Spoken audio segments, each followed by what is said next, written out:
Thank you.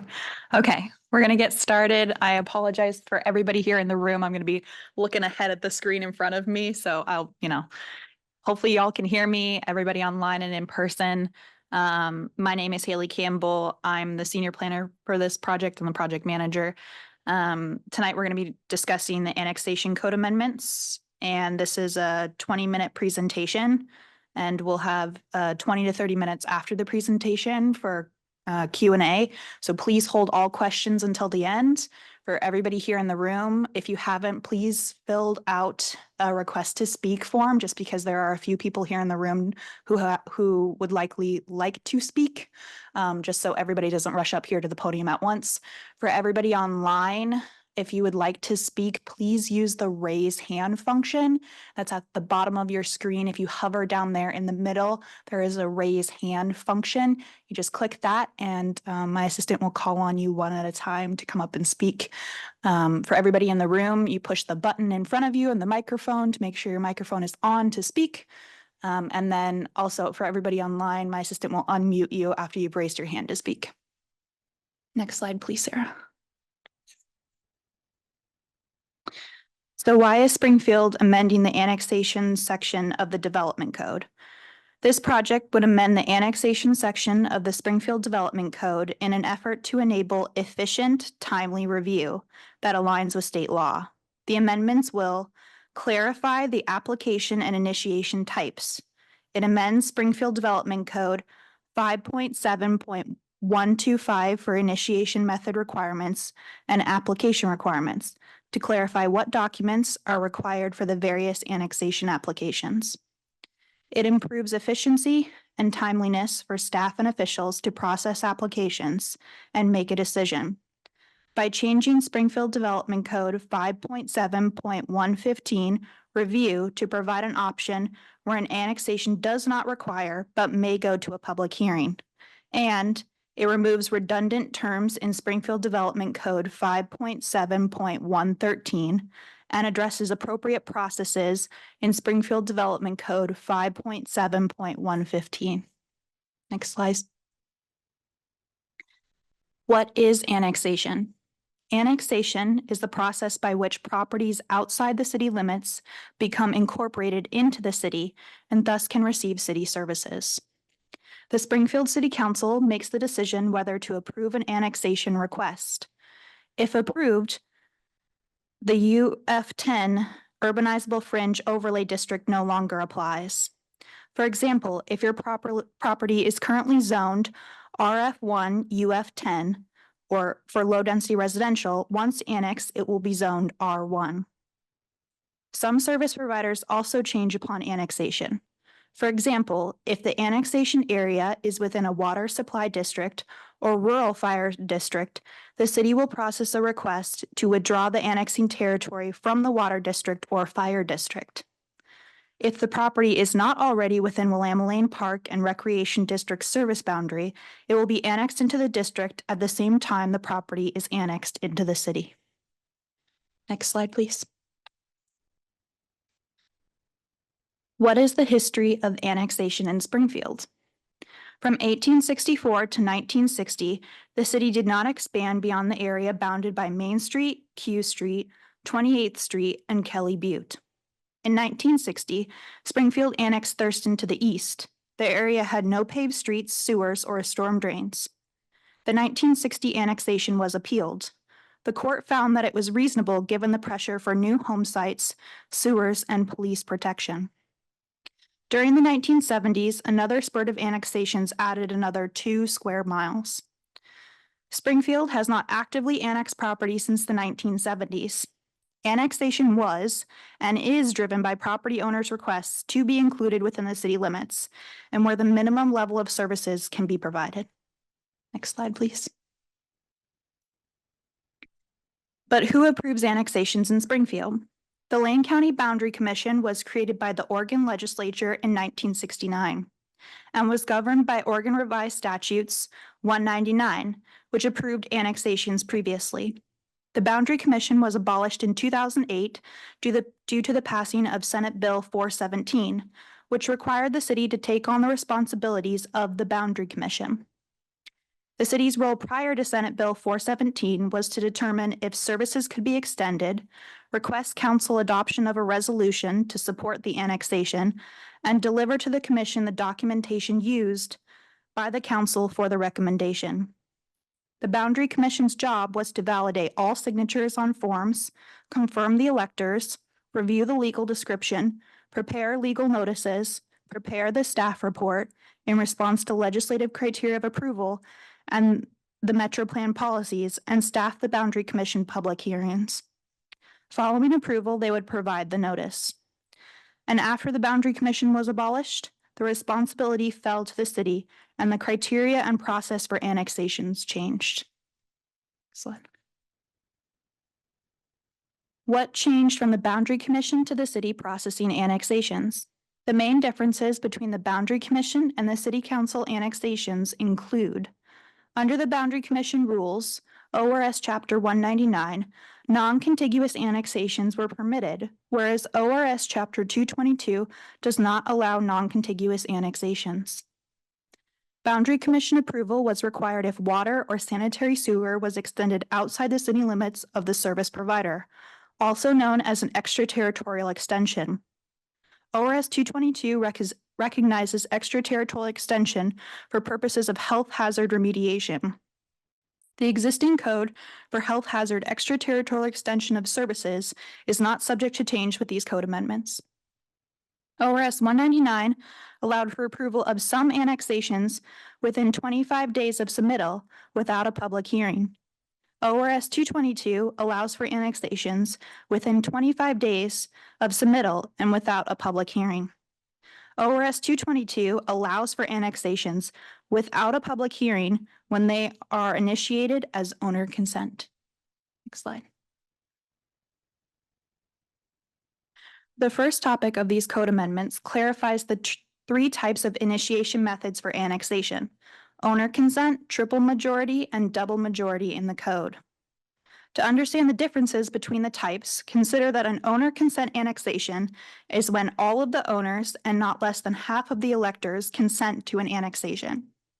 A triple majority is when more than half the owners, who also own more than half the land in the contiguous area and represent more than half of the assessed value of the property, consent to the annexation. A double majority is when a majority of the electors and owners of more than half the land consent to the annexation. Note that City Council may initiate annexation of public right-of-way or other public land contiguous to the city limits by resolution. Next slide. Topic 2 covers Springfield Development Code 5.7.115 Annexation Review. This section was amended by adding an owner consent initiated annexation, which does not require a public hearing, unless council chooses to defer action until after holding a public hearing, including a review process for double majority and triple majority annexation applications. And for consistency and clarity, move the recommendation to City Council and appeals process to this section as they are part of the review process. Next slide. On the topic of public hearings, there is a difference between the current code requirements and the minimum state requirements for public hearings. In the current code, practically everything goes to a public hearing because nothing meets the exception in the code. The code requires a city council public hearing for annexations with an exception in one narrow context: a single lot or parcel adjacent to the city limits and city services and not dividable by partition or subdivision. The reduction in minimum lot sizes changes made during previous phases of the Development Code Update project make the clause "not dividable by partition or subdivision" less applicable than before. The minimum state requirements for hearings, on the other hand, require a public hearing for double majority and triple majority annexations. No public hearing is required for owner consent initiated annexations. Note that the proposed legislative code, although not required by state law, includes an option for council to call for a public hearing for owner consent initiated annexations. So we're seeking feedback on the public hearing options so that no hearing would be required for owner consent initiated annexation with a failing septic on a small lot. This exception would apply when the property is on a single lot or parcel less than 10,000 square feet, with a failing septic and in the R1 district. After reviewing annexations submitted to the city during 2023 to 2024, only one application met these criteria, but it was not an owner consent initiated annexation.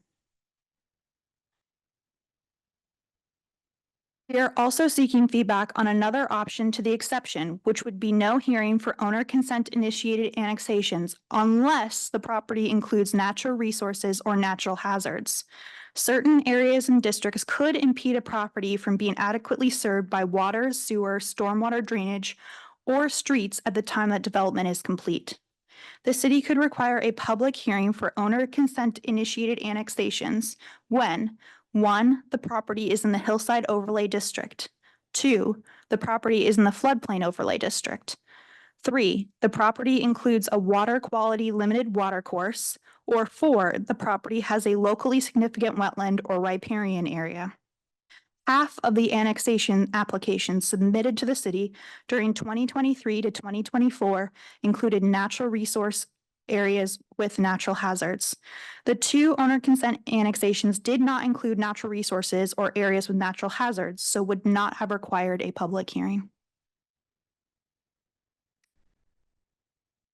Topic 3 is about Springfield Development Code 5.7.125 annexation initiation and application submittal.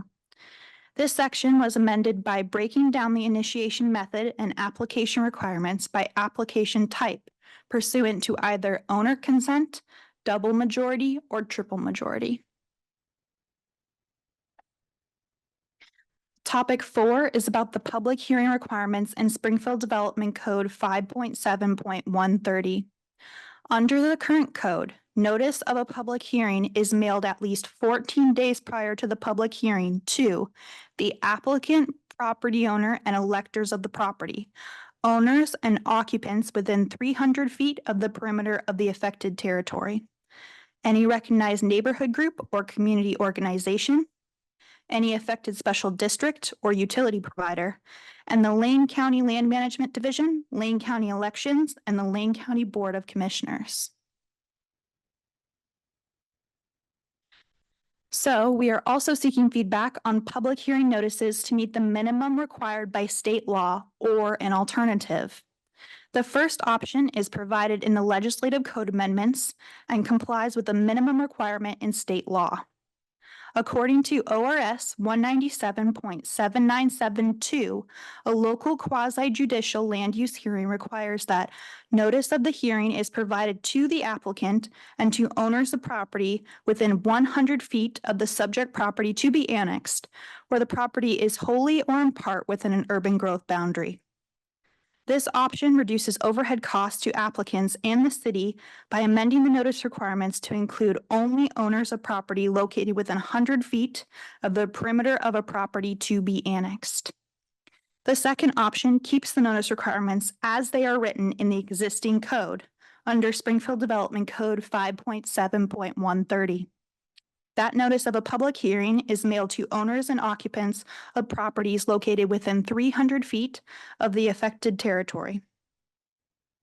The third option could amend who, owners and occupants, or just owners, and from what distance, a minimum of 100 feet to 300 or more feet, notice is given.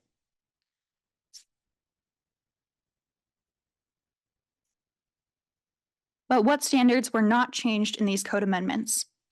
The criteria for approval in Springfield Development Code 5.7.140. The zoning section in 5.7.150. Unincorporated land within the UGB is distinguished from land within the city limits by the addition of the Urban Fringe Overlay District, or UF10. The UF10 Overlay District will continue to cease to apply, and the current zoning will apply when annexation approval is granted. And the last is that annexation is voluntary.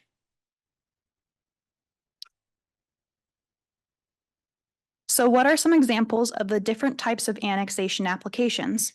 The first on your screen is a double majority annexation on High Banks Road. It's 25 acres of property abutting an industrial use. The site is a former gravel quarry that is being actively reclaimed under a permit from the state. The request to annex was to facilitate future development of the site, like outdoor storage. The application was a double majority, as a majority of the electors and more than half the owners in the area consented to the annexation. The second example is a council resolution annexation on Linda Lane, where 35 acres of R1 UF10 district property and portions of public right-of-way for Linda Lane were annexed. The property is owned by the city, and Lane County was a co-applicant for county-owned right-of-way.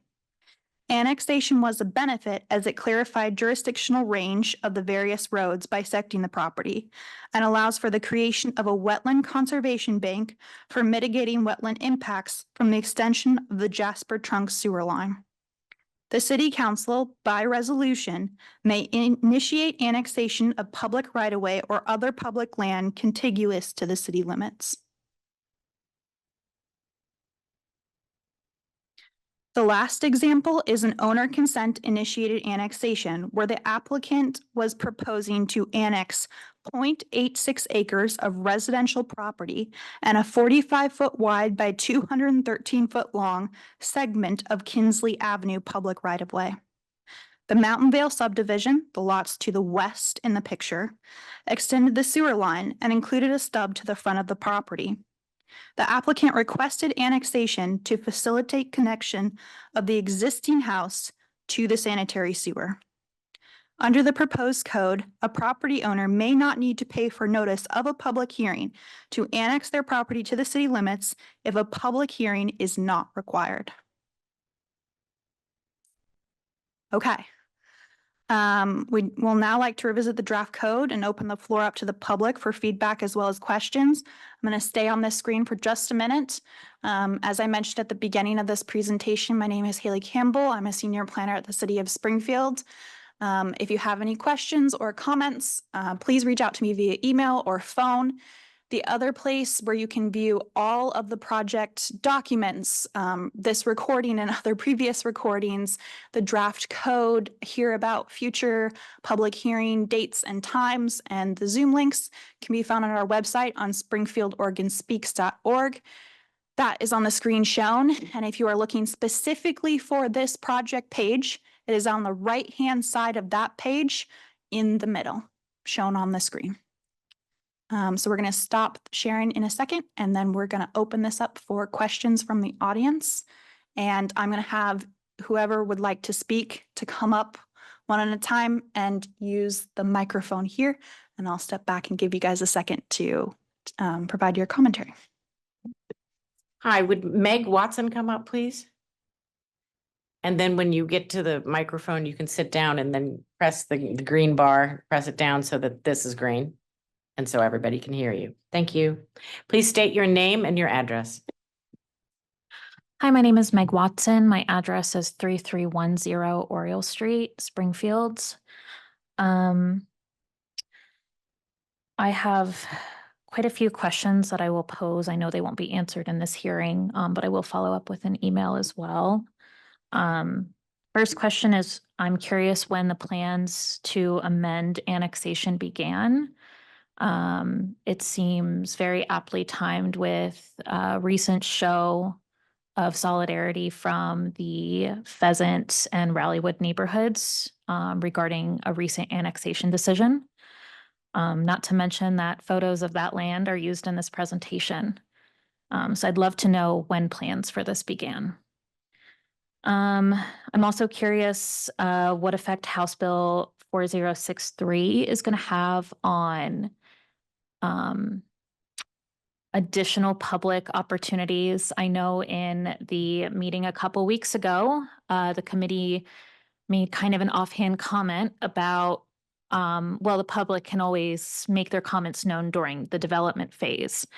House Bill 4063, to my understanding, based off what was stated by, forget the gentleman's name, but Tom Seaver's superior, actually removes that as part of middle housing laws. So there will be no public hearing during development process for land once it's been annexed into the city.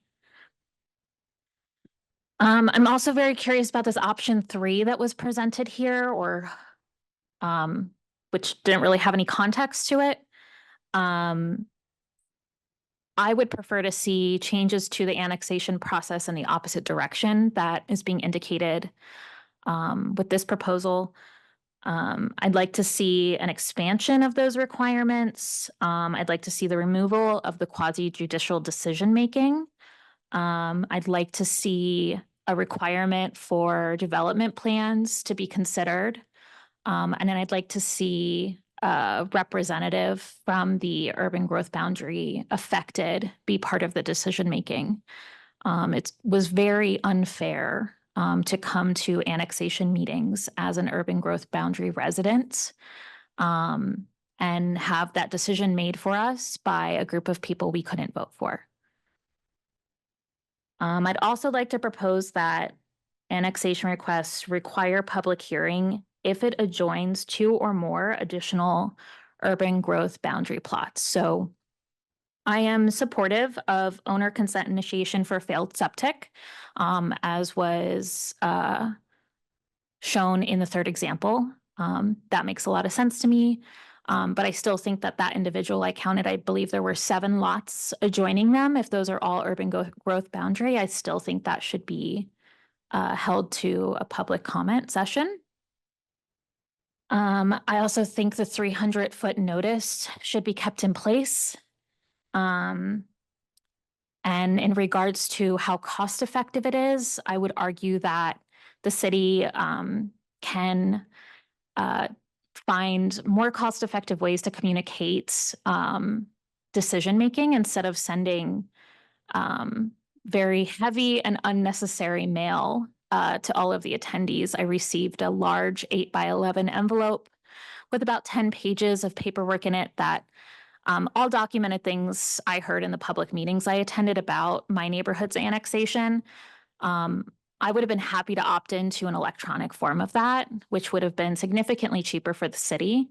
So if that's what it's going to take to keep the 300-foot owner notice, I'm fine with that. And I imagine most people are as well. And that is all the comments and questions I have for tonight. Thank you for your time.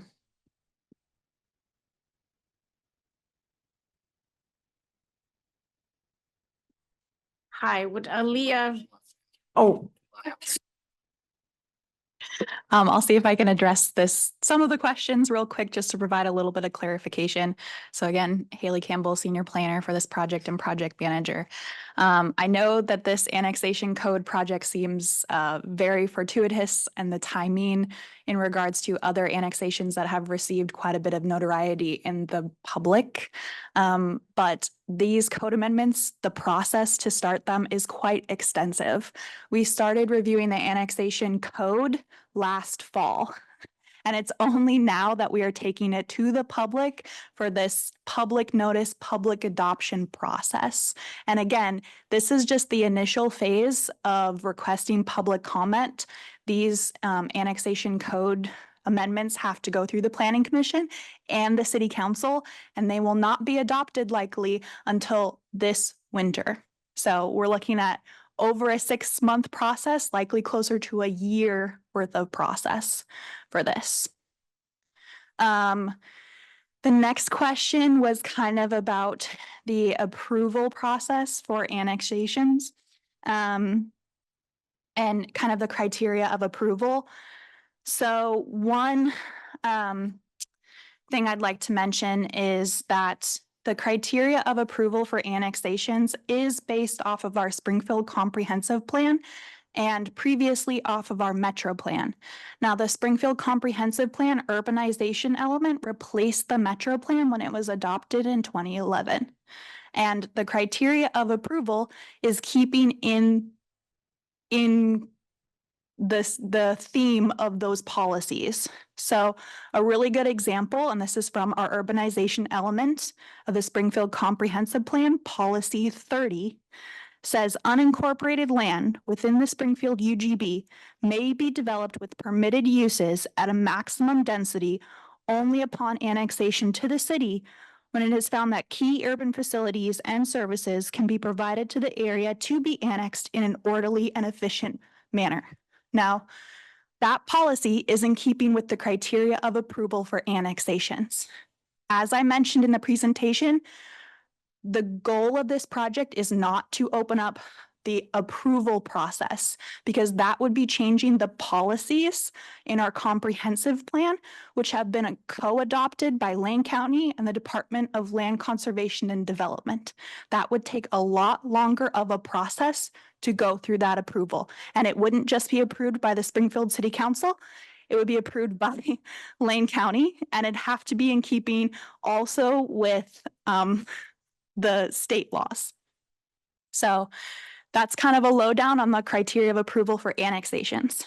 Kind of another last statement that was made earlier was about the mail out process for annexations after we provide notice. So anybody who testifies at a public hearing, we are required in our code, in our development code, along with state law, to provide notice to anybody who has testified at a public hearing, and it must be mailed to them.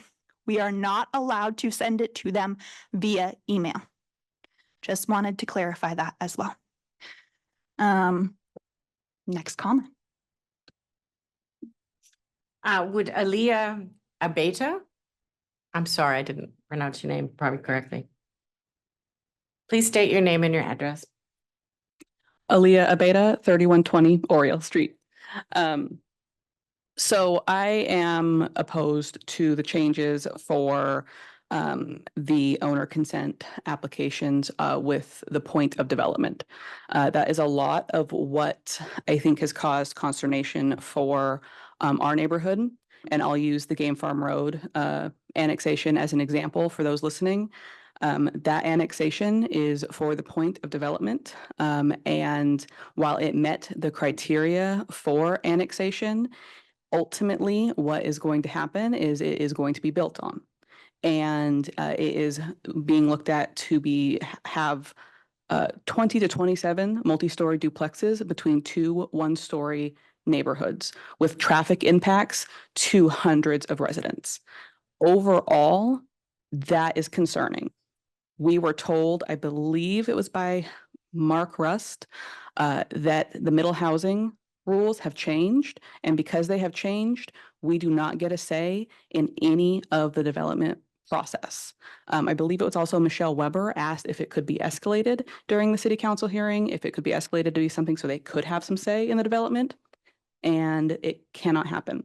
So the public hearing for the annexation on owner consent annexations, that's the only time the public gets to get heard.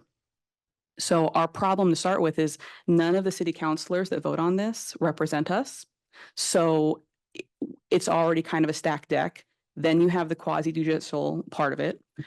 Christina Kratz, I think, the city attorney did say at the June 17th meeting to the city council that if they wanted to readdress the annexation criteria for what should be in it, what should be considered in it, that can be done. So while I understand, what Haley just said about it being kind of an uphill battle, I am for a reassessment of the annexation criteria to include public input, public opposition for or against it, especially when it's for development.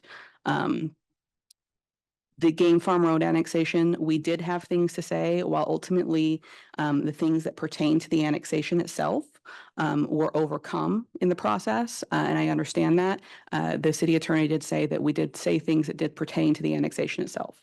So it's not that everything that we came up and said was, about the not in my backyard type thing. That's not necessarily what it was. We had things to say that were relevant to the code, and taking that away and taking the notification away from 300 feet, or any notification at all means not a single person in our neighborhood would have known that that property was being annexed, and it was being annexed for the point of development, and what was going on. So that just seems inappropriate, especially given the middle housing requirement now that we don't get to speak on the development and say anything opposing it. So I actually think that while this would match the state rules around this, Springfield has moved against the state several times. I think the last time was Springfield was part of a suit about parking, the state requirements for parking. I don't think we necessarily need to go with the state requirements. There are things about Springfield that make Springfield Springfield. Just because the state wants to turn everything into Portland doesn't mean we need to.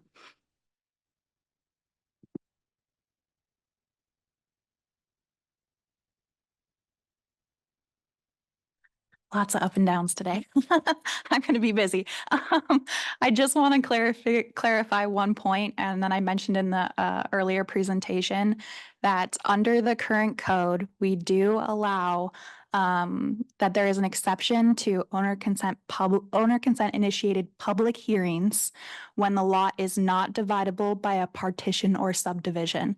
And that code existed before the Middle Housing Code was created.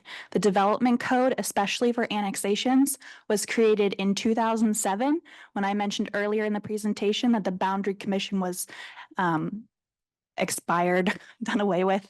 And that meant that the annexation approval, all of these application forms, the public hearing was the responsibility of the city of Springfield.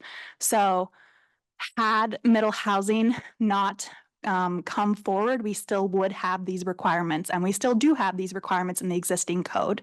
The only reason that I guess you could say the main reason we're kind of trying to take forward these annexation code amendments is because that criteria no longer applies. We went from a minimum 5,000 square foot lot requirement in the city limits for most single family dwellings, low density residential areas, down to a 3,000 square foot lot. So there's quite a bit of difference. And now we have other requirements also under Middle Housing for Middle Housing land division process. So we're trying to, again, create an option that aligns more with the code and the existing options that we have in the community versus what we used to have. Andy, do you want to add anything? Andy Limbert is here. He's our senior planner and has processed quite a few annexations in Springfield. Okay, thank you, Andy.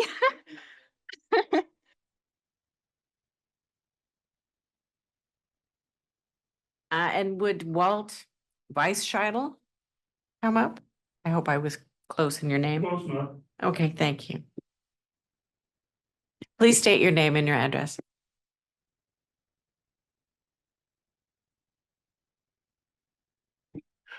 Walt Weishdale, 1027 Don Dia. I just want to know if this means Springfield can annex my neighborhood without anybody's authorization. Because the only thing Springfield's ever done for me was take over Willamette Water Company that supplied our water, and then they charged everybody for the piping that was already paid for and installed.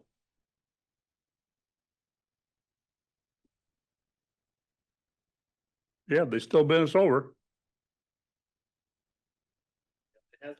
Say Haley said since the 1970s, so it's owner initiated and request annexations. So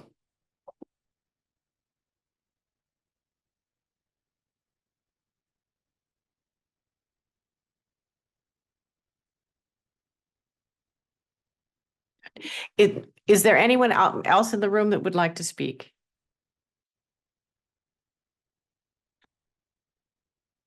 Anybody else online? And nobody, there are no hands raised online. Okay. So I'll just wait a minute in case you guys have any additional questions or you want me to pull up the slides again. Obviously, this workshop is to get your feedback. We are looking for your feedback. We are looking for your questions. We are looking for your concerns. We want to take any feedback that is received to the Planning Commission public hearing that is scheduled for August 6th. And any comments that are received in written format, I will be taking it, including it in the public record and presenting it to them. Like I mentioned in the presentation, there are a few options for allowing or not requiring a public hearing for owner consent initiated annexations. And I also want to preference, because Christina Kras, the city attorney, is not here tonight, that owner consent initiated owner consent initiated annexations, while it is allowed by state law that we do not have to have a public hearing, it is not a requirement that we included in our code. So these are just to allow the options for the public, for our staff to save on time for the public. If you have a property and you don't want to have a public hearing, maybe you're a single family lot, you have an existing house, you have an existing septic tank, you're on a lot less than 10,000 square feet, and you don't want to have a public hearing for your property, and you have no intention perhaps of developing your property with anything else. We are proposing an option where you do not have to have a public hearing in that instance. Like I mentioned in the presentation, we're also providing another option, two other options, where even if it is an owner consent initiated annexation, it would still go to a public hearing. That's if city council elects to hold a public hearing. And that's what's in the proposed code draft that you can find on Springfield Oregon Speaks. So that it just essentially says if we give them an annexation application, they review the materials and they say, hey, we want to hold a public hearing, or they receive a lot of testimony from the public, they can choose to hold that public hearing, even for an owner consent initiated annexation, which does not require a public hearing. The other option for an owner consent initiated annexation that would still require a public hearing, again, this is an option, not a requirement, something that we are presenting to you, the public, the planning commission, and hopefully the city council, if the planning commission decides to go with this option, is that if your property or a developing property has a Goal 5 resource or Goal 7 resource, so that could be it's in a hilly area, it's in a floodplain area, it's got a wetland, a water quality limited resource, or a riparian area, it still would require a public hearing. And that's because sometimes if you have something like that on your property, it can cause issues with trying to get city services to that property. And as I mentioned in the presentation, over half of the properties that have applied for annexation within the last year and a half have met that criteria. So not hearing any other questions or anybody. Okay. Okay. We do have a question here from the public. 1 second.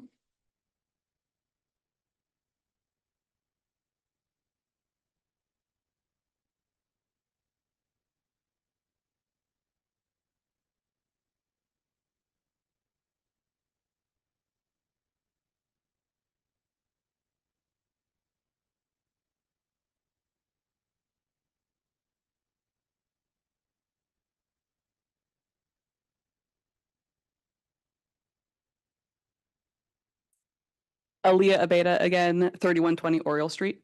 So a couple follow-up questions. So my first question is, because the barometer for our neighborhood is the Game Farm Road annexation. So I think just for clarity, understanding that was an owner consent annexation, would that require a public hearing or not? Just understanding that. I think I just heard Haley say that if the city council has if they hear public feedback or testimony that, hey, we do want to take this to a public hearing. I don't know how anyone would do that if we're not notified because it's an owner consent annexation. How would the public know about it to say anything to the public or to the city council to ask them for a public hearing? I think that might be a little circular if I'm not understanding, because we wouldn't know how to do that. And then what is the deadline for public comment for the official public hearing?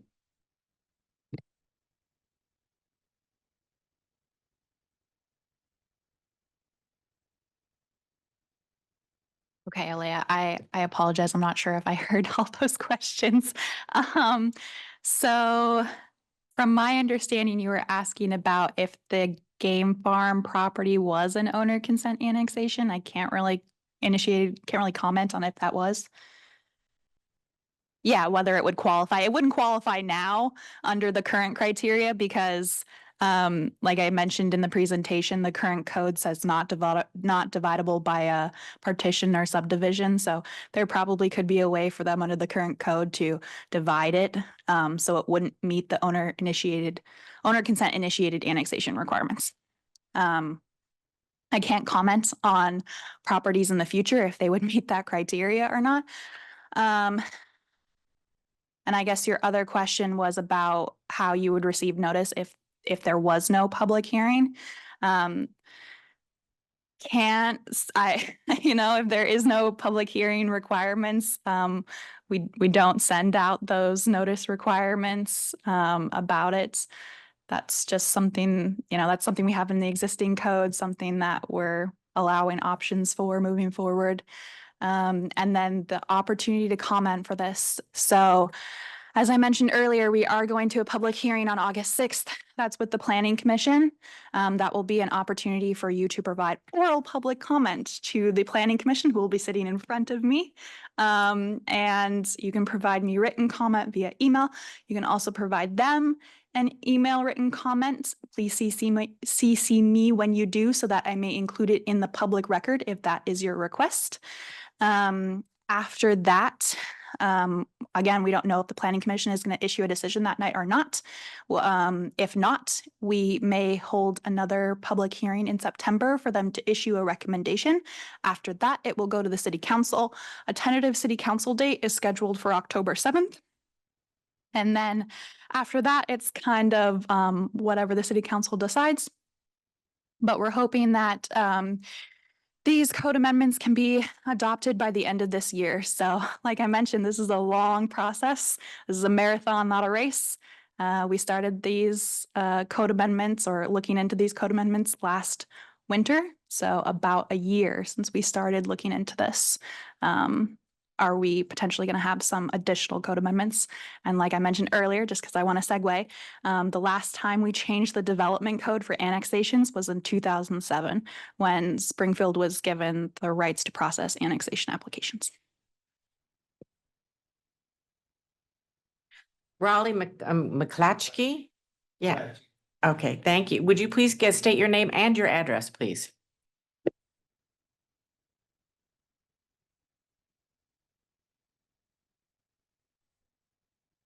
I'm Raleigh McClatchy and I'm out on 47th Street. And I got 200 feet of frontage. The sewer line is there. And they said to develop my property, I had to put another street up alongside my property that's 320 feet. That doesn't do me any good at all. I have to put both sides of the street in. Years ago, we sold 15 feet off, so they got a 60-foot right of way there. Then you guys come out and said no streets can be offset. So when they built this subdivision across the street, they moved it over where it would come on my property, and there's a 60-foot easement up there that the guys would be able to develop.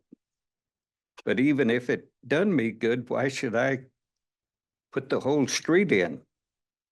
If I put a street at all, it should be just my side half, not both sides. That's what I was wondering about. I have 2 building lots, but only one septic system. So I had a house there, I had to tear it down because I didn't have a drain field for it. And I would like to put another house in there, and the city's available, but I have 5 lots. And it has nothing to do with the street up the side of my property. And I wouldn't mind giving up, 50 or 70 feet or something so they could put a crook in the road. But I'm not going to develop land for the people up the hill that's got 26 acres and I got 1.5 acres. So that's where I'm coming from. And you're not the only one. I'm in Idaho too, having trouble. I just bought a piece of property and I had to go buy an easement across another piece of property because they don't allow access when I'm right there I got 320 feet frontage on the street, but I have to come in the neighbors and my daughter's driving, and I had to buy 320 feet across her property to build in there. So I mean, it's that way everywhere, I know, but I've lived 50 years out on 47th Street. I've always had 200 feet of frontage. And when they built all that subdivision, they didn't put a street on my side. I have to put mine in that 200 feet. I had to pay for the water, and I had to pay for you guys to bring a sewer by. But I don't feel that I should have to put anything up the hill to help the people that's got 26 acres up there, and it doesn't do me a bit of good. And they're holding the easement, so my neighbor that owns 2 acres on the other side can't build on the street if I put it in. So there's something wrong with all the planning that's going on. I realize the street shouldn't be offset, causes traffic problems. But they knew that when they put the subdivision in, and they intentionally put a crook in the street to bring it over so it comes up through my property.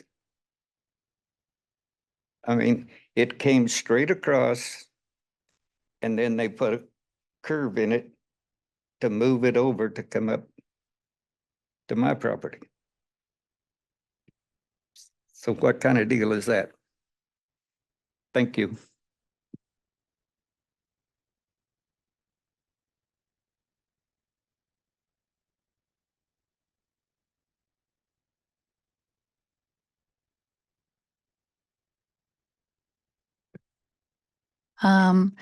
Just want to talk about the process for annexation. So if you do want to annex and you are curious about the application fees, the application itself, what the process is for submitting the application, having it reviewed by staff, going to a public hearing, if a public hearing is required, we can answer all of that at our Public Works Department that is open Tuesday through Friday.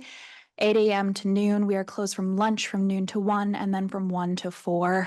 And Andy Limbard, who's here with me tonight, though he's not on the screen, he's one of our senior planners and he's excellent at answering these questions and has taken quite a few annexation applications through the adoption process. So he'd be happy to answer any of those questions. I can't really comment this evening about individual property owners' process for annexations. I can mention, and we've had some other questions from another workshop about what is the average cost to annex. This is just like, let's just imagine like you're a single family lot in the urbanizable area and you are curious what that would cost to annex. Maybe you've got an existing septic tank on your property. After consulting with staff, the average cost is about $16,000. I don't, you can find more information on our website, and that's on springfield.or.gov. Which will have our fee schedule with more information about these fees broken down. Anything you want to add, Andy? Oh, okay. All right. Any other questions from the audience online? There are no hands raised online, and I don't see anybody in the room that is, oh, wait a minute. Just a clarification question. Yeah. You need me to come up? Yeah. I'm just going to hang tight 1 second. Meg Watson, 3310 Oriole. My question is just again to clarify, leading up to the next meeting to discuss this proposal. Community members can submit public comment until August 6th, or if they're sending it via mail or email, or does it need to be in the day before? I'm just trying to get that date as a deadline. Yes. So if it is being mailed in, like it might be a couple days before it gets to me. It has to go to my mailbox. I have to review it, open it up, scan it, respond to it, put it in our staff report. The staff report is required to be posted online the week before the public hearing. So I think that's like the July 29th. around that time. So that would be an excellent time for you to get me in your public comments. If you do have them and you do want them included in the public record, you do want them included in the testimony that goes to the Planning Commission. And again, if you've got oral testimony, please show up to the public hearing on August 6th. That's where we can take your oral testimony and you can present it to the Planning Commission. Thank you. And you can present testimony to the city council later as well. So either or both. Yep. And I think just commenting on some of the suggestions I heard tonight, I guess contiguity, the number of lots that are approximate or bounding properties proposed for annexation is an interesting observation.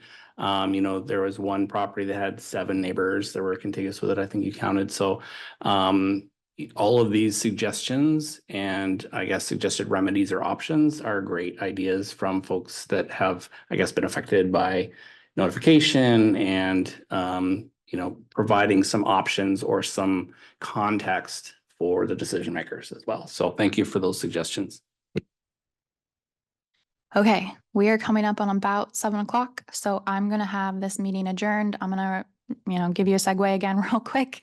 So if you would like to learn more about this, please contact me, Haley Campbell. That's my email is H as in hat or home, camp as in bell, camp and bell at springfield-or.gov. It was provided in the notice.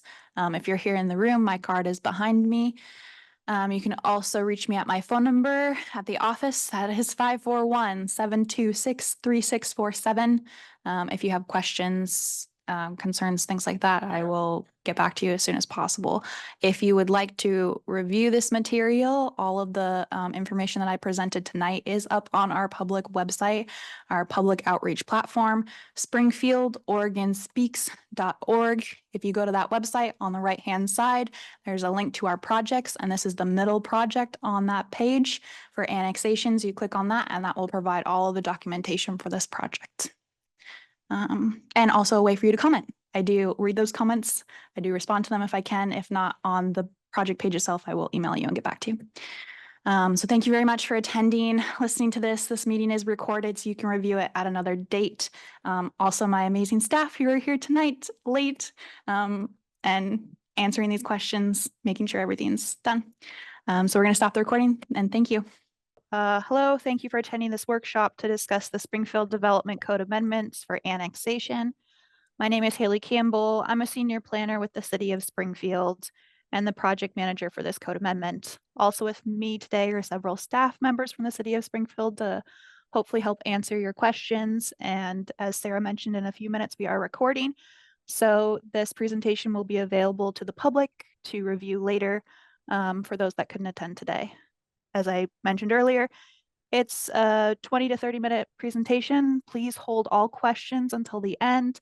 It might be worthwhile to have a notebook with you to take notes, and we'll try to get to everybody at the end, depending on how many people and the length of the comments. We need to cut them short. We've got about an hour to get through this presentation and answer questions. Okay, so the first part, why is Springfield amending the annexation section of the Development Code? This project would amend the annexation section of the Springfield Development Code in an effort to enable efficient, timely review that aligns with state law. The amendments will clarify the application and initiation types. It amends Springfield Development Code 5.7.125 for initiation method requirements and application requirements to clarify what documents are required for the various annexation applications. It improves efficiency and timeliness for staff and officials to process applications and make a decision. By changing Springfield Development Code 5.7.115 review to provide an option where an annexation does not require but may go to a public hearing, and to remove redundant terms in Springfield Development Code 5.7.113 and address appropriate processes in Springfield Development Code 5.7.115. What is annexation? Annexation is a process by which properties outside the city limits become incorporated into the city and thus can receive city services. The Springfield City Council makes the decision whether to approve an annexation request. If approved, the UF10 or urbanizable fringe overlay zoning district no longer applies. For example, if your property is currently zoned R1, low density residential UF10, once annexed, it will be zoned R1. Some service providers also change upon annexation. For example, if the annexation area is within a water supply district or rural fire district, the city will process a request to withdraw the annexing territory from the water district or fire district. If the property is not already within Willamette Park and Recreation District service boundary, it will be annexed into the district at the same time the property is annexed into the city. What is the history of annexation in Springfield? From 1864 to 1960, the city did not expand beyond the area bounded by Main Street, Q Street, 28th Street, and Kelly Butte. In 1960, Springfield annexed Thurston to the east. The area had no paved streets, sewers, or storm drains. The 1960 annexation was appealed. A court found that it was reasonable given the pressure for new home sites, sewers, and police protection. During the 1970s, another spurt of annexations added another 2 square miles. Springfield has not actively annexed property since the 1970s. Annexation was and is driven by property owners' requests to be included within the city limits and where the minimum level of services can be provided. Who approves annexations in Springfield? The Lane County Boundary Commission was created by the Oregon Legislature in 1969 and was governed by Oregon Revised Statutes 199, which approved annexations previously. The Boundary Commission was abolished in 2008 due to the passing of Senate Bill 417, which required the city to take on the responsibilities of the Boundary Commission. The city's role prior to Senate Bill 417 was to determine if services could be extended, request council adoption of a resolution to support the annexation, and deliver to the commission the documentation used by the council for the recommendation. The Boundary Commission's job was to validate all signatures on forms, confirm electors, review the legal description, prepare legal notices, prepare the staff report in response to legislative criteria of approval and the Metro Plan policies, and staff the Boundary Commission public hearings. Following approval, they would provide notice. And after the Boundary Commission was abolished, the responsibility fell to the city and the criteria and process for annexations changed. So what changed from the Boundary Commission to the city processing annexations? The main differences between the Boundary Commission and the City Council annexations include, under the Boundary Commission rule, or ORS Chapter 199, non-contiguous annexations were permitted, whereas ORS Chapter 222 does not allow non-contiguous annexations. Boundary Commission approval was required if water or sanitary sewer was extended outside the city limits of the service provider, also known as an extraterritorial extension. ORS 222 recognizes extraterritorial extension for purposes of health hazard remediation. The existing code for health hazard extraterritorial extension of services is not subject to change with these code amendments. ORS 199 allowed for approval of some annexations within 25 days of submittal and without a public hearing. ORS 222 allows for annexations without a public hearing when they are initiated as owner consent. So the first topic we're going to be talking about today clarifies the 3 types of initiation methods for annexation: owner consent, triple majority, and double majority in the code. To understand the differences between the types, consider that an owner consent annexation is when all of the owners and not less than half of the electors consent to an annexation. A triple majority is when more than half the owners, who also own more than half the land in the contiguous area and represent more than half of the assessed value of the property, consent to the annexation. A double majority is when a majority of the electors and owners of more than half the land consent to the annexation. Note that City Council may initiate annexation of public right-of-way or other public land contiguous to the city limits by resolution. Topic 2 covers Springfield Development Code 5.7.115 Annexation Review. This section was amended by adding an owner consent initiated annexation, which does not require a public hearing. including a review process for double majority and triple majority annexation applications. And for consistency and clarity, move the recommendation to City Council and appeals process to this section as they are part of the review process. On the topic of public hearings, there is a difference between the current code requirements and the minimum state requirements for public hearings. In the current code, practically everything goes to public hearing because nothing meets the exception in the code. The code requires a City Council public hearing for annexations with an exception in one narrow context: a single lot or parcel adjacent to the city limits and city services and not divisible by partition or subdivision. The reduction in minimum lot size changes made during previous phases of the Development Code Update project made the clause "not divisible by partition or subdivision" less applicable than before. The minimum state requirement for hearings, on the other hand, require a public hearing for double majority and triple majority annexations. No public hearing is required for owner consent initiated annexation.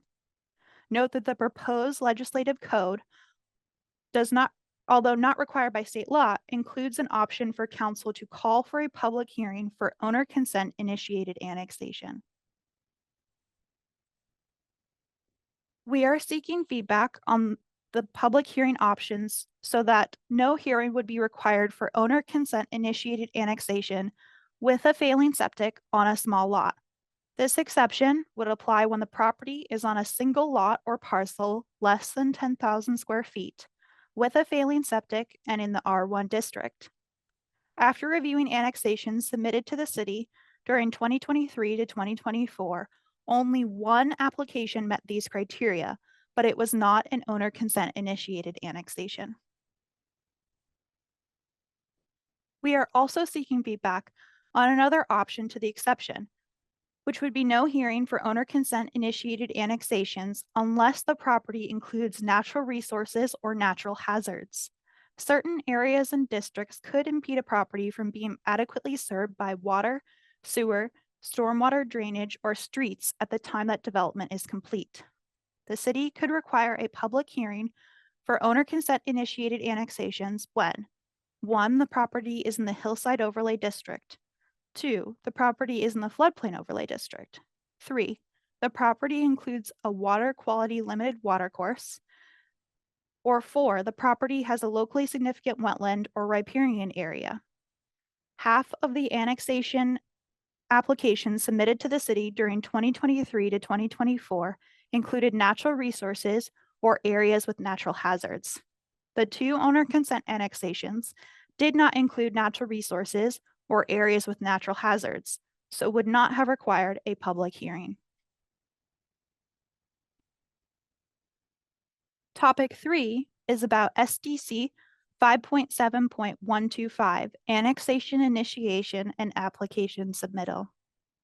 This section was amended by breaking down the initiation method and application requirements by application type pursuant to either owner consent, double majority, or triple majority. Topic 4 is about the public hearing requirements in Springfield Development Code 5.7.130. Under the current code, notice of a public hearing is mailed at least 14 days prior to the public hearing to the applicant, property owner, and electors of the property. Owners and occupants within 300 feet of the perimeter of the affected territory, any recognized neighborhood group or community organization, any affected special district or utility provider, and the Lane County Land Management Division, Lane County Elections, and the Lane County Board of Commissioners. We are also seeking feedback on public hearing notices to meet the minimum required by state law or an alternative. The first option is provided in the legislative code amendments and complies with the minimum requirement in state law. According to ORS 197.7972, a local quasi-judicial land use hearing requires that notice of the hearing is provided to the applicant and to owners of property within 100 feet of the subject property to be annexed, where the property is wholly or in part within an urban growth boundary. This option reduces overhead costs to applicants and the city by amending the notice requirements to include only owners of properties located within 100 feet of the perimeter of a property to be annexed. The second option keeps the notice requirements as they are written in the existing code under Springfield Development Code 5.7.130. That notice of a public hearing is mailed to owners and occupants of properties located within 300 feet of the perimeter of the property to be annexed. The third option could amend who, owners and occupants, or just owners, and from what distance, a minimum of 100 feet to 300 or more feet to which notice is given.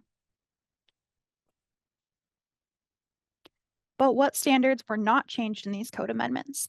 The criteria of approval in Springfield Development Code 5.7.140. The zoning section in Springfield Development Code 5.7.150.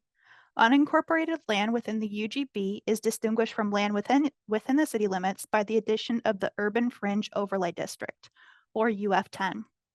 The UF10 overlay district will continue to cease to apply, and the current zoning will apply when annexation approval is granted, and that annexation is voluntary.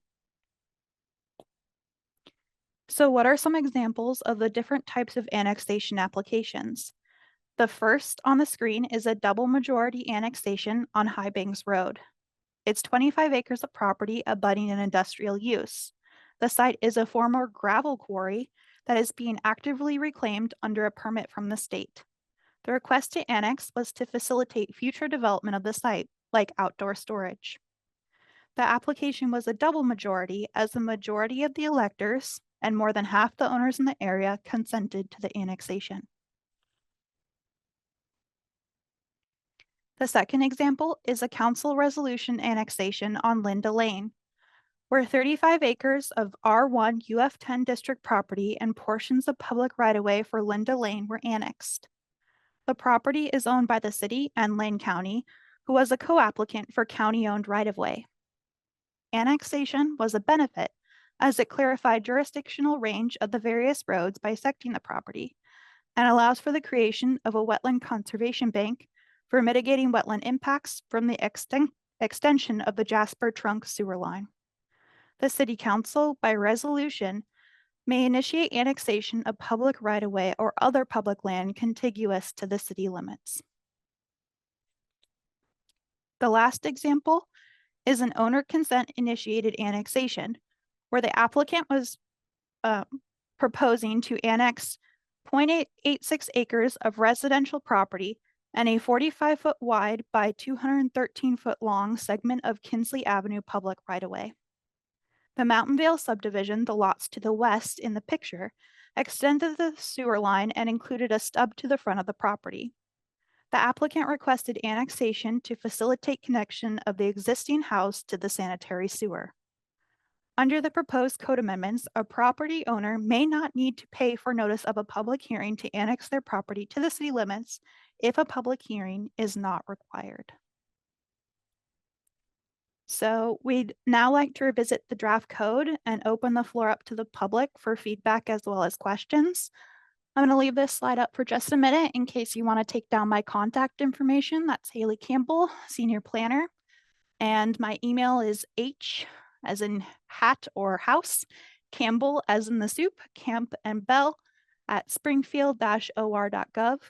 And you can also view any of these documents on our website.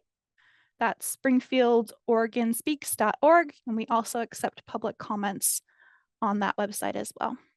So just a minute, I'll stop sharing and we'll get to questions.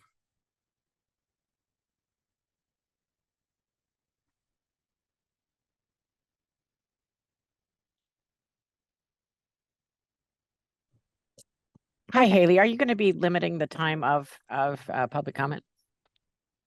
I don't believe so, since we have just a few people here in public attendance. So we'll see who has any questions.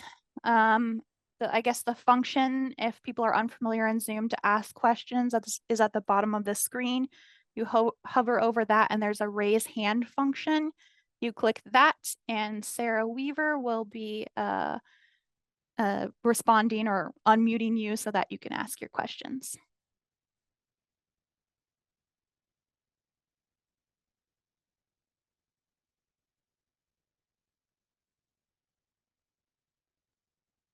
I am allowing Mr. Satter to talk. Excellent presentation, Haley. Thanks. And I'm glad I ran into you this morning because I didn't know you had the Zoom session this afternoon. So that was very fortuitous. I'm interested in the proposed change in the extent of public notice. On one hand, 100 feet seems like a very narrow perimeter. But I really don't have a strong opinion one way or the other, whether it's 100 or 300. The idea of not including occupants, but only including property owners, I don't really have a strong opinion one way or the other. I'm inclined. Part of me says let's keep public notice extensive, like keep it the way it is, owners and occupants for 300 feet. But then part of me is thinking of from the client's perspective and expediency. And I'm thinking, okay, if I had a property near me that was had an annexation proposal and I was more than 100 feet away, I mean, I think my single family tax lot's 100 feet in depth. And so I think, I mean, like I said, I don't have a strong opinion one way or the other, but if it stayed at the existing 300 feet to owners and occupants, it seems like that's a fair thing for public participation. Great. Thank you, Rick. Sure. Appreciate your feedback. Oh, and would you, after you've commented, unless you have any other questions, would you unclick the raise hand button? Just so we don't call on you again. No, and I can click it off. So, Okay. And then now Mr. Bruce White would like to make a comment. Thank you very much. I appreciate the presentation. My question, I don't think was, it's about something that wasn't touched on in your presentation. And I'm curious about annexation as it relates to subdivision of parcels. And under the current regulation, if I or one of my neighbors wanted to annex for the purpose of subdividing our parcel, would a public hearing be required? And then under the new proposal, would a hearing still be required or no longer required? How does subdivision play into this change in the annexation process? So subdivision after annexation, I believe was your first question. Is that correct? And if there's a notice for that after? Correct. That I'd want to say annex for the purpose of subdivision. So as noted in the presentation, we do provide notice to those owners and occupants within 300 feet. That's in the existing code. Okay. For land division process, that's a different process outside of this process that we're talking about here. Andy, do you want to provide any comments on what the notice would be for a land division process?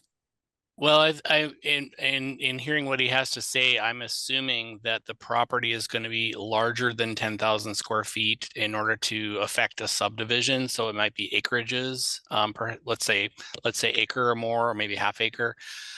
So I think under the proposed annexation code, you would also have to provide public notice for annexation of a property that is not facing a failing septic, that is large enough to divide.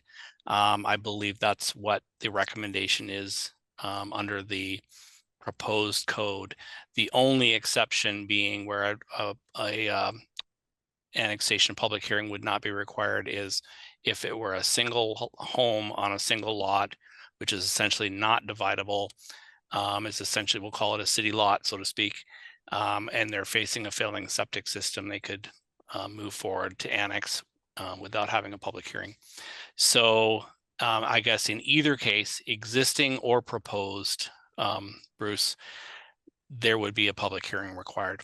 And then the land division action, which would be a proposed subdivision, could then take place because it's not allowable under the urbanizable fringe. You could partition the property, you cannot subdivide the property, and so that annexation is I guess a prerequisite to moving forward with the subdivision of the property. Thank you very much.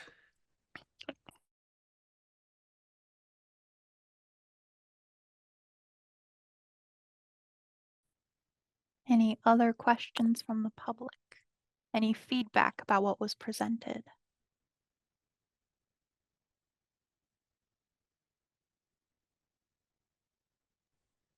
Rick, I guess you could probably unmute. It looks like you've got another question. Oh, thanks. Yeah.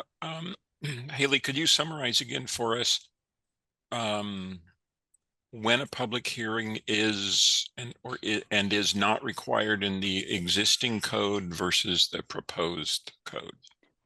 Yes, so in the existing code, we require a public hearing for most annexations except in one narrow context, and that's if you are a single lot or parcel not dividable by a subdivision or partition. So, and as I mentioned in the presentation, that's kind of less applicable now because of our middle housing code that took effect in 2021. And that's because we reduced our lot sizes. In the previous code, our average lot sizes were about 5,000 square feet. And now our average lot size can be as little as 3,000 square feet or even smaller in some instances. So the proposed code would not require a public hearing for owner consent annexations. Now, we do have some like exceptions to that. So the first exception is for if you're in a hillside area or in the floodplain overlay district, if you have a water quality limited water course, a wetland or riparian area on your site. And that would still potentially go to a public hearing, even if it was an owner consent annexation. And back at the beginning, we described an owner consent annexation as all of the owners of land in a territory and not less than 50% of the electors, if any, residing in the territory have consented in writing to the annexation and file a statement of their consent to annex with the city. The other instance where you could file an owner consent annexation, but it would still go to a public hearing is if the city council elected to hold a public hearing. That is in our proposed code. And that's just kind of the bare minimum that we have in there. That could be any annexation that was filed under owner consent. City council could look at that application and say, we want to hold a public hearing. We want to hear public comments on this. And then the only kind of exception to having to hold a public hearing for owner consent, so no hearing is required, when you have a single lot or parcel less than 10,000 square feet with a failing septic and in the R1 district or low density residential. And then from the annexations that we've reviewed within the last year and a half, only one application met that criteria. Thank you, Haley. So if I understand in the proposal, if owners and electors of a property have signed consent, and if there are no natural resources or no natural hazards, then there would not be a public hearing. But in the background, the city council could always choose to elevate it to the process to include a public hearing if they wanted to. That's correct. Okay, thank you. Haley, if I can just jump in real quick, and I just for the benefit of folks that are joined us, to this point, the city has not annexed any property without holding a public hearing. So even annexations where there is essentially a failing septic and the property already has septic service at their doorstep and it's a matter of us, getting permits and paying fees to connect. Those annexations have still gone before the city council up to this point. So it's maybe almost, kind of a moot point at that point, because they're, it's not a distinguishable difference between being annexed and not annexed when there's no development associated with it. It's a matter of the services being provided. So just clarify that point. So thank you. Thank you, Andy. Okay, Ms. Paz would like to ask a question or make a comment.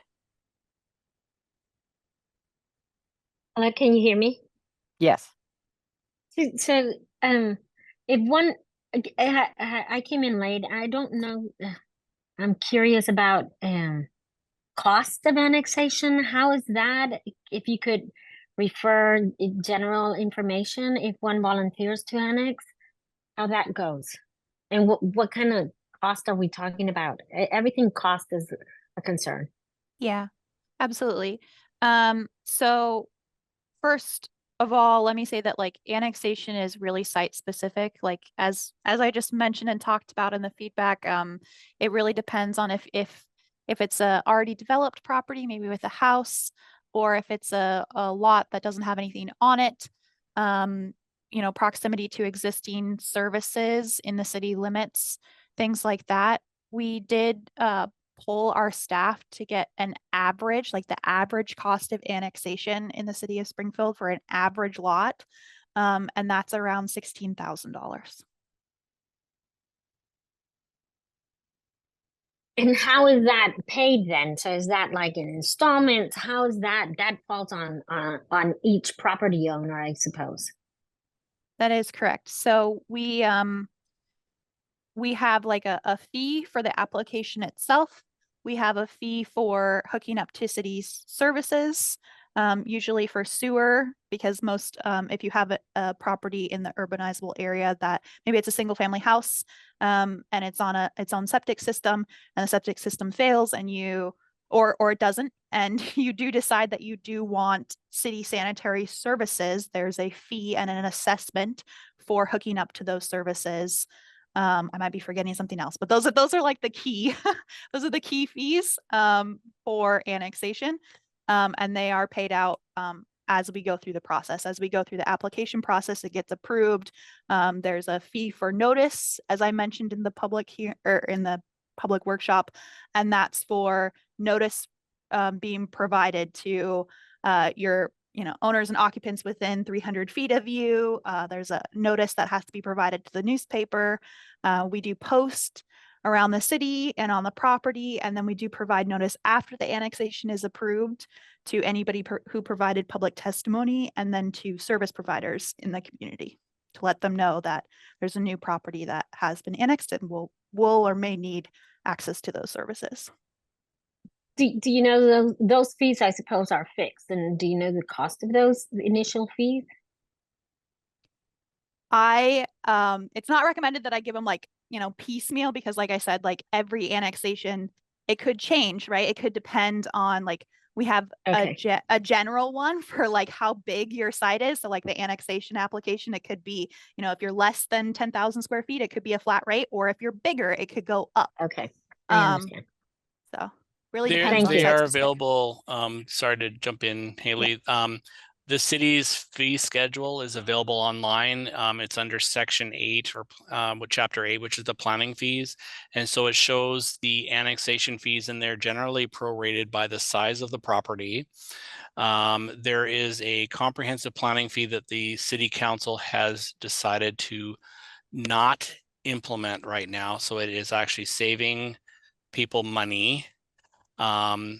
The fee schedule is set on an annual basis by the city council, and that would be done independently of the code changes that are proposed right now. So if someone were to want to investigate how much, so Claudia, if you were curious to know exactly how much it would cost, I'd recommend getting in touch with city planning staff after the meeting. And we can look at your property, and we could provide a pretty good estimate as to the cost for application fees to annex. And that is not including things like having someone do the work to connect plumbing pipes to your house, for example, if your septic is failing, or if you'd want to switch over from a septic system to a pipe system, that sort of thing. That's not included. It's just sort of the city implemented fees. But we can look at the characteristics of your property and give you a pretty good indication as to what the costs are. There are certain fees, and I think it's the system development charges fees that can be apportioned out over a 10-year period. I think they call it like a Bancroft type of a payment plan where it can be amortized over 10 years. But most of the fees are due and payable upfront. So hopefully that clarifies that. Okay, thank you. And Haley, I believe that Christina Kraz, our city assistant city attorney, has something to mention. Yes. I just wanted to clarify that this process for updating the code doesn't directly change the fees. What could change is if less public notice is required, then the costs to provide that public notice go down, and the applicant for annexation doesn't have to pay as much public notice fees. But otherwise, application fees or the sewer in lieu of fees or other costs associated with annexation would not be changing under this code update. Thank you. The cost sounds discouraging, to be honest, but each one will be considering it on their own. Correct.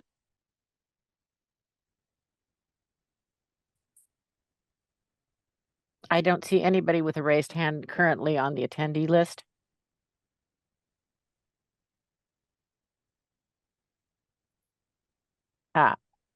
Mr. White would like to ask a question. Just one final question, since this is being recorded, will there be a link to this recording somewhere on the city website? Absolutely. So if you received notice of this, or even if you didn't, I mentioned it on the last slide that SpringfieldOregonSpeaks.org is our official public comment website for this project. If you go to the website, on the right-hand side, there's a column of all our current active projects, and it's the middle project is the annexation code amendments. If you click on that project page, which has all of this information, all of the draft code, the link to the facts page, frequently asked questions, our public outreach plan for this project, and it'll have future documents as the project progresses. I will also include a link that will be uploaded to YouTube as well for this recording, so you can view it at any time, and feel free to share it with other people who may have questions. Thank you. And Ms. Combs would like to either pose a question or make a comment.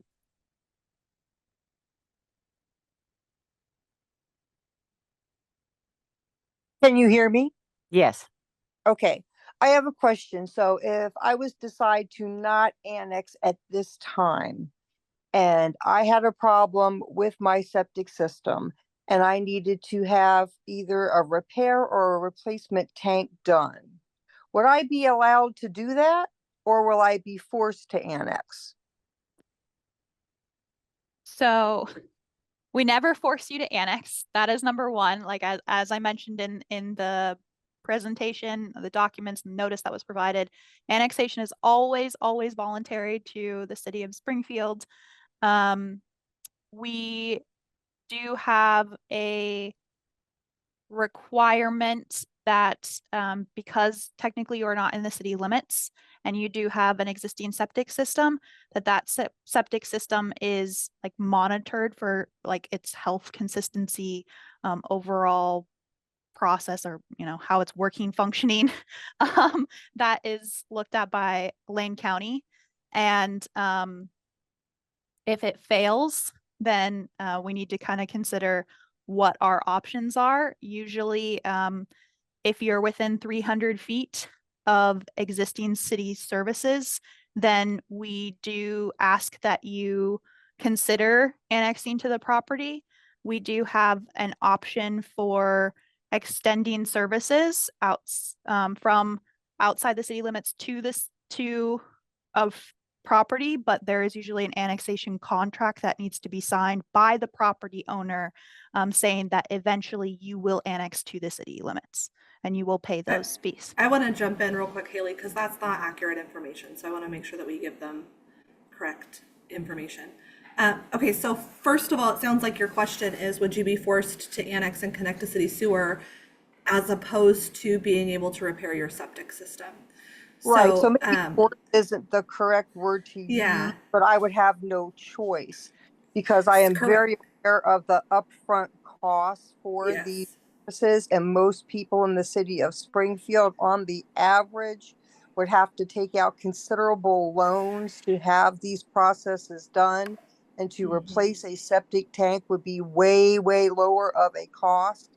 And I have concerns about myself and other elderly, older, or retired people, veterans and otherwise, that would be devastated by the cost of annexation. Yeah, I totally understand that concern. It's a matter of state law that the city implements. So the requirement is that if your septic needs repair or replacement, and you are currently, the law is 200 feet from the public sewer, then the county will not grant you that repair or replacement permit, and your only alternative is to annex to the city and receive city sewer services. I believe there are potentially some financing options for the city's charges, but I understand that there are all kinds of costs associated with connecting a property to the city sewer system that are out-of-pocket costs for a homeowner, on just your own construction costs as well. So understand that concern. It's not something that we can change through this process because it is state law. The current distance is 200 feet. That at some point may sunset if the Oregon legislature doesn't continue to renew that change.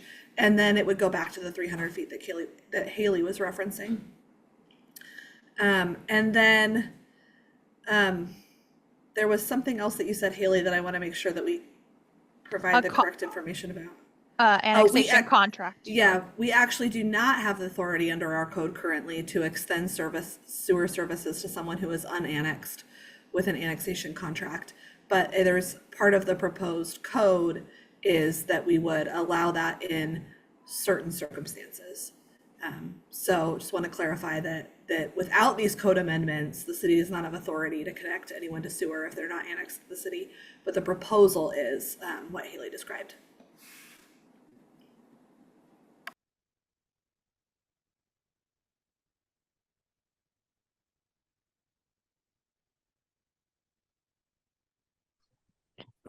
And Ms. Laurel would like to also either pose a question or make a comment.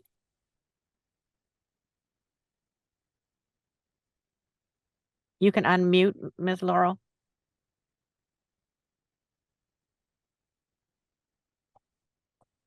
Okay.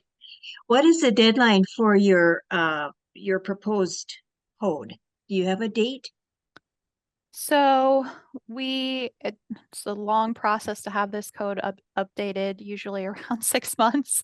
We're in the very beginning stages of public adoption process. So the next public hearing with the Planning Commission is August 6th. And that could be a great opportunity to provide public comment, either written or oral at the public hearing. Written should be submitted to me before the public hearing if you do want it included in the public hearing packet. And then after that, it will go to City Council. And City Council, the first public hearing is scheduled for October 7th. And then that will be kind of like after that, they'll might be a couple times where we go to City Council and they'll issue a decision. So it's likely that this whole project may be done by winter of this year, but to be determined.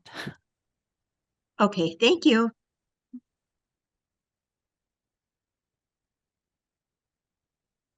At the moment, I don't see any hands raised. There's a hand. So Ms. Lisa. Hello, Lisa here.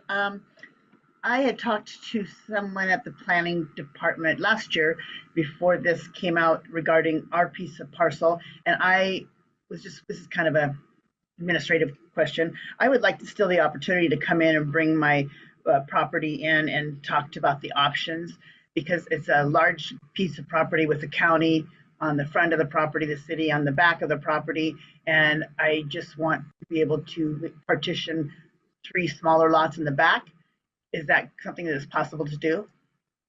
Yes, so Andy Limberg on this call would be a great person to talk to. But of course, our front desk is open Tuesday through Friday, 8 a.m. till noon. We are closed from lunch from noon to 1, and then from 1 until 4. So if you have questions, we really recommend that you come to our front counter. Our planning staff are exceptional. Thank you, Andy and others on this call. They're happy to answer any questions, walk you through the application process. And yeah, that'd be a good opportunity to find out the next steps.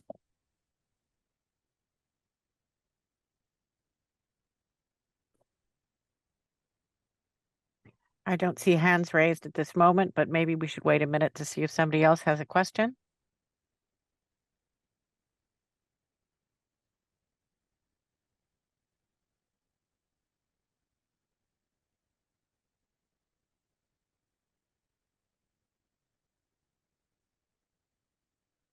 Does anyone have a further question or comment?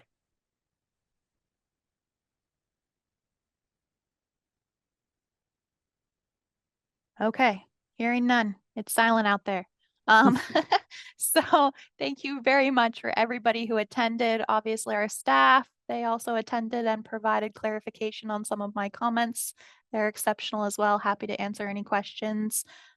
Just to reiterate, Haley Campbell, I'm a senior planner, the project manager for this code amendment project. If you have any questions, you can come to our front counter. That's at City Hall.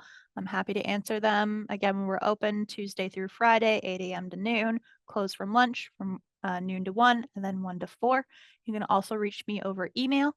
That's at H as in hat or home, Campbell as in Camp Bell at springfield-or.gov.